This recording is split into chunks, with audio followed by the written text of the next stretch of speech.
คลิปนี้พัชชาก็จะพาพี่น้องมาเฮ็ดตีนบักบิ่งโบราณใบตองนะคะ ประมาณนี้แล้วก็พับทบขึ้นมาแนวนี้ก่อนค่ะเพราะว่ามันยาวเกินแล้วก็พับทบขึ้นมาแนวนี้ค่ะใบตองกับใบตองขาดพี่น้องเอ้ยแล้วก็พับหัวเพิ่นนี้ลงมาค่ะเห็นบ่คะถักลงมาแนวนี้แล้วบัดนี้ส่วนเกินแนวนี้ให้เฮาตัดทิ่มค่ะพี่น้องสิว่าคอยบ่จักไปขั้นคอพี่น้องขานี่เด้นี่เอากระเสียมาเคียนใส่แบบนี้เอาก็ลองเคียนเบิ่งว่ามันหุ่มบ่มันอ้อมบ่หั่นน่ะพี่น้องขาเป็นตีนบักบิ่งแบบง่ายๆพี่น้องขาถ้าว่ามันได้แล้วเฮาก็ตัดส่วนเกินก็ได้นี่ตัดส่วนเกินแล้วเฮาก็ยิบเข้าบัดนี้พี่น้องขา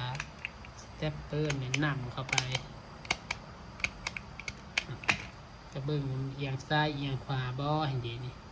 เฮาก็สิได้ตีนบักบิ่งงามๆพี่น้องขาลองตั้งเบิ่งบัดนี้ว่ามันเที่ยงบ่มันเที่ยงทีรี่บ่ให้มันเที่ยงทีรี่แล้วคือหม้อดอกตังเคียงบ่ดีเสร็จเรียบร้อยต่อไปพัชชาก็จะเอดอกไม้ค่ะเดี๋ยวเอดอกไม้เดี๋ยวจะมาเบิ่งนำกันว่าสิงามจังใดจ้า